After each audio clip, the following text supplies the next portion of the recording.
ॐ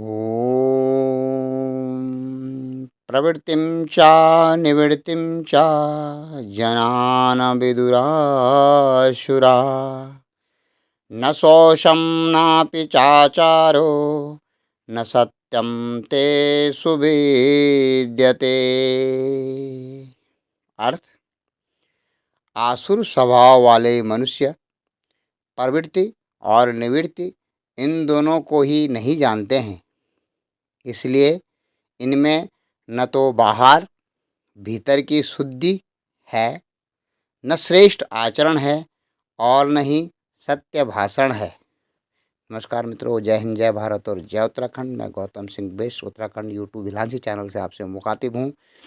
मित्रों, भगवत गीता में भगवान श्री कृष्ण दैवी संपदा और आसुरी संपदा के स्वभाव 16वें अध्याय में अर्जुन को गीता का उपदेश देते हुए कहते हैं, प्रवृत्तिम च निवृत्तिम च जनान विदुरासुरा।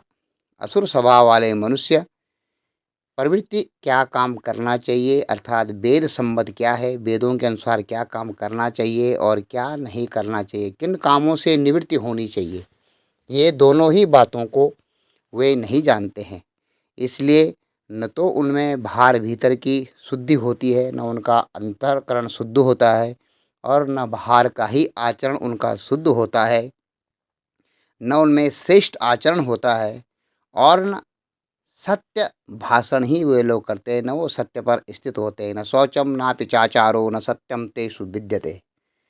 मित्रों, यहाँ पर भगवान श्री कृष्ण गीता श्रीमद् भगवत गीता में अर्जुन को जो उपदेश देते हैं, वे हमारे जीवन में, यूँ कहें कि हमारे जीवन के पूरे तंत्र को प्रभावित करते हैं, उनसे संबंध रखते हैं और एक कुशल राजनीतिज्ञ यहाँ पर जो वचन कहे गए हैं वह भगवान श्री कृष्ण द्वारा आगे गीता भगवत कहती है कि असत्यं प्रतिष्ठं ते जगदाहुरनीश्वरम् अपस्परं सम्भूतं किन्मन्यात् कामहेतुकम्। वे आसुरी प्रकृति वाले मनुष्य कहा करते हैं कि जगत आश्रय रहित है, सर्वथा असत्य है और बिना ईश्वर के अपने आप केवल स्त्री पुरुष के संयोग से उत्पन्न है। अतएव केवल काम ही, कामना ही इसका कारण है, इसके सिवा और क्या है। नमस्कार मित्रों, यहाँ पर जो आसुरी स्वभाव के व्यक्तियों के गुण कहे गए हैं उसमें भगवान श्री कृष्ण कहते हैं, असत्यम अप्रतिष्ठम ते जगत आहु अनीश्वरम। वे आसुरी स्वभाव वाले मनुष्य कहा करते हैं कि जगत आश्रय रहित है, सर्वथा असत्य है और बिना ईश्वर के है, जिसको कि आप साइंस की भाषा भी कह सकते हैं कि इसका जगत का कोई आधार नहीं है, इसको उत्पन्न करने वाला कोई ईश्वर तत्व नहीं है। वे कहते हैं कि ये परमाणु के मेल से जैसे बना हुआ है, या यहाँ पर आसुरी स्वभाव के लोग कहते हैं कि स्त्री पुरुष के मिलन से यह जग उत्पन्न हुआ है और इसमें केवल अपने आप ही स्त्री और पुरुष के संयोग से यह सारा जग उत्पन्न होता है। अतएव केवल कामना ही इसका कारण है। जो आपके शरीर में काम वासना है वही इसका एकमात्र कारण है और इसके सिवा और क्या है। ये आसुरी स्वभाव के लोग कहा करते हैं और भगवत गीता में आसुरी और दैवी स्वभाव के गुणों का एक एक श्लोक में भगवान श्री कृष्ण ने बारीकी से वर्णन किया है। आगे भगवान श्री कृष्ण कहते हैं कि एतां दृष्टिं वस्तभ्या नष्टात्मनो अल्पबुद्धाया प्रवन्ति उग्रकर्माणा अक्षाय जगतो हिता। अर्थ, इस मिथ्या ज्ञान को अवलंब करके जिसका स्वभाव नष्ट हो गया है तथा जिनकी बुद्धि मंद है, वे सब अपकार करने वाले कुकर्मी मनुष्य केवल जगत के नाश के लिए ही समर्थ होते हैं।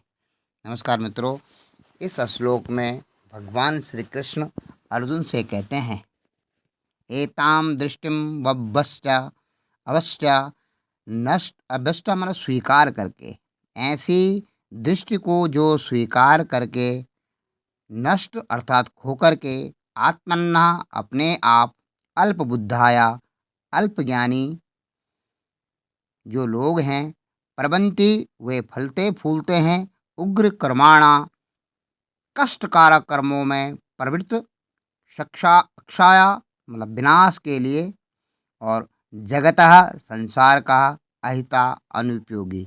इस प्रकार के लोग ऐसे निष्कर्षों का अनुगमन करते हुए आसुरी लोग, जिन्होंने आत्मज्ञान को खो दिया है, अपने स्वभाव का जो उनका ईश्वरीय भाव है उसको खो दिया है, और आसुरी संपदा में जो निहित हैं और जो बुद्धिहीन हैं, ऐसे अनुपयोगी और भयावह भयानक कार्यों में प्रवृत्त होते हैं, जो संसार का विनाश करने के लिए ही होता है। तात्पर्य है, आसुरी स्वभाव के लोग ऐसे कार्यों में व्यस्त रहते हैं जिससे संसार का विनाश हो जाए। भगवान यहाँ कहते हैं कि वे कम बुद्धि वाले हैं, भौतिकवादी, जिन्हें ईश्वर का कोई बोध नहीं होता है, सोचते हैं कि वे प्रगति कर रहे हैं, लेकिन गीता भगवत के अनुसार वे बुद्धिहीन तथा समस्त विचारों से शून्य होते हैं। वे इस भौतिक जगत का अधिक से अधिक भोग करने का प्रयत्न करते हैं, अतएव इंद्रिया तृप्ति के लिए वे कुछ न कुछ नया आविष्कार करते रहते हैं। ऐसे भौतिक आविष्कारों को मानव सभ्यता का विनाश माना जाता है, लेकिन इसका दुष्परिणाम यह होता है कि लोग अधिकाधिक हिंसक और क्रूर हो जाते हैं। वे पशुओं के प्रति क्रूर हो जाते हैं और अन्य मनुष्यों के प्रति भी। उन्हें इसका कोई ज्ञान नहीं है कि एक दूसरे से किस प्रकार का व्यवहार किया जाए। आसुरी लोगों में पशुवध अत्यंत प्रधान होता है। वे लोग संसार को अपना शत्रु समझने लगते हैं, क्योंकि वे अंततः ऐसा आविष्कार कर लेंगे कि कुछ सृष्टि कर देंगे जिससे सबका विनाश हो जाए। अप्रत्यक्षतः यह श्लोक नाभिकीय अस्त्रों के आविष्कार की पूर्ण कल्पना करता है, जिसका आज सारे विश्व को गर्व है। किसी भी क्षण युद्ध हो सकता है और परमाणु हथियार विनाश लीला उत्पन्न कर सकते हैं। मित्रों, जैसे कि आप देखते हैं कितनी दूरदर्शिता से भगवान श्री कृष्ण ने गीता में अर्जुन को उपदेश दिया था, और वह आज के समय में चरितार्थ होता दिख रहा है। और आगे के श्लोक में भगवान श्री कृष्ण कहते हैं कि कामाश्रिता दुष्पूरं दम्भमानमदवान्विता मोहात् कृत्वा असत्तग्रहान् प्रवन्ते अशुचावृता। वे दंभ, मान और मद से युक्त मनुष्य किसी प्रकार भी पूर्ण होने वाली कामनाओं का आश्रय लेकर अज्ञान से मिथ्या सिद्धांतों को ग्रहण करके, भ्रष्ट आचरण को धारण करके संसार में विचरते हैं। नमस्कार मित्रों, इस श्लोक में भगवान श्री कृष्ण कहते हैं, कामान काम विषय भोग की आश्रित्वा शरण ग्रहण करके दुष्पूर्वम अपूर्णीय या अतृप्त दंभ, गर्व, मान तथा झूठी प्रतिष्ठा का दम मद अन्वितता मद से जो चूर होते हैं, मोहात मतलब मोह से, घृत्वा अर्थात ग्रहण करके, असत अर्थात क्षणभंगुर और ग्रहान वस्तुओं को, प्रवंते वे फलते फूलते हैं, अशुचि अपवित्र व्रत लेने वाले को, अर्थात कभी न संतुष्ट होने वाले काम वासना अर्थात काम का आश्रय लेकर, तथा गर्भ के मद एवं मिथ्या प्रतिष्ठा में डूबे हुए आसुरी लोग इस तरह मोहग्रस्त होकर के सदैव क्षणभंगुर वस्तुओं के द्वारा अपवित्र कर्म का व्रत लिए रहते हैं, अर्थात उसी में ही निहित रहते हैं। तात्पर्य यह है कि यहाँ पर आसुरी मनोवृत्ति का वर्णन भगवान श्री कृष्ण करते हैं। असुरों के काम कभी तृप्त नहीं होता है, वे हमेशा अतृप्त ही रहते हैं। वे भौतिक भोगों के लिए अपनी अतृप्त इच्छाओं को बढ़ाते चले जाते हैं। यद्यपि वे क्षणभंगुर वस्तुओं को स्वीकार करने के कारण सदैव चिंतामग्न रहते हैं, तो भी वे मोहवश ऐसे कार्य करते जाते हैं उन्हें जिसका कोई ज्ञान नहीं होता। अतएव वह यह नहीं कर कह पाते कि ये दिशा गलत है और ये सही। क्षणभंगुर वस्तुओं को स्वीकार करने के कारण वे अपना निजी ईश्वर निर ईश्वर निर्माण कर लेते हैं। वे अपना एक अलग ही मत समझते हैं कि यही सही है और शास्त्र गलत हैं। अपने निजी मंत्र वे बना लेते हैं और तदनुसार वे उसको ही भजते रहते हैं, और इसका फल यह होता है कि वे दो वस्तुओं की ओर अधिकाधिक आकृष्ट होते हैं, एक काम भोग और दूसरा संपत्ति संचय। काम वासना अपने रूप रस गंध शब्द स्पर्श को भोगने के लिए और संपत्ति का संचय करने के लिए ही वे लोग इस प्रसंग में अशुचाव्रता अर्थात अत्यंत महत्वपूर्ण, जिसका अर्थ है कि अपवित्र व्रत, ऐसे संकल्प कर लेते हैं। ऐसे आसुरी लोग मद, स्त्रियों, जुआ अर्थात द्वैत क्रीड़ा तथा मांसाहार के प्रति आसक्त हो जाते हैं और इसी को अपना जीवन समझने लगते हैं। ये ही उनकी अशुच अर्थात अपवित्र अर्थात गंदी आदत है। दर्प तथा अहंकार से प्रेरित होकर वे ऐसे धार्मिक सिद्धांत बनाते हैं जिनकी अनुमति वैदिक सनातन धर्म कभी नहीं देते हैं। यद्यपि ऐसे आसुरी लोग अत्यंत निंदनीय होते हैं, लेकिन संसार के कृत्रिम साधनों से वे ऐसे लोगों का झूठा सम्मान किया जाता है। यद्यपि वे नरक की ओर बढ़ते रहते हैं, लेकिन वे अपने आप को बहुत बड़ा समझते हैं, मानते हैं और जानते हैं। इसलिए मित्रों, भगवत गीता आपको सत्य या दैवीय संपत्ति की तरफ ले जाने के लिए आपको उपदेश करती है, और अर्जुन के माध्यम से आपको उपदेश यहाँ पर भगवान श्री कृष्ण दे रहे हैं।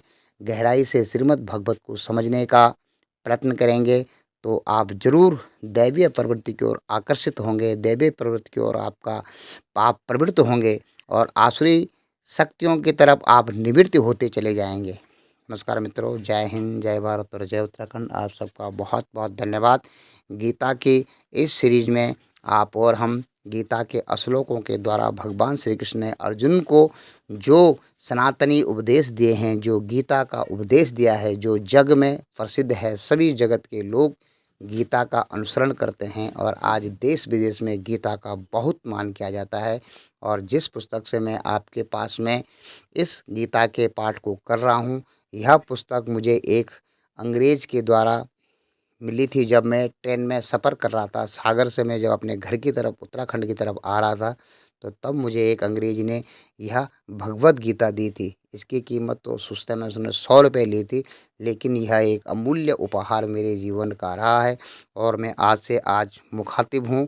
इस गीता के जो श्लोकों के भावार्थ हैं, अभी मैं इनको समझने में पूर्ण तरह से ना कुशल हूँ, लेकिन इस पुस्तक के माध्यम से मैं आपके पास में इनको रख रहा हूँ। हो सकता है इसमें बहुत सारी त्रुटियाँ हों, हो सकता है वाचन में संस्कृत जो देववाणी है उसको पूरी तरह से उसका उच्चारण नहीं किया जा रहा हो, इसके लिए मैं आपसे क्षमा प्रार्थी हूँ। आप सब विद्वान जन हैं और आप सब ने रामायण की सीरीज की तरह इस भगवत गीता की सीरीज को भी बहुत सराहा है। इसको सुनने के लिए आपका बहुत बहुत धन्यवाद और वंदन, नमन और प्रणाम, आभार व्यक्त करता हूँ।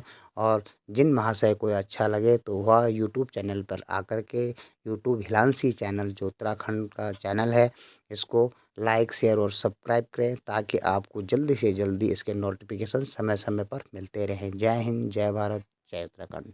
यदा यदा हि धर्मस्य ग्लानिर्भवति भारत अभ्युत्थानम् अधर्मस्य तदात्मानं सृजाम्यहम् परित्राणाय साधूनां विनाशाय च दुष्कृतां धर्म संस्थापनार्थाय संभवामि युगे युगे। जय श्री कृष्ण।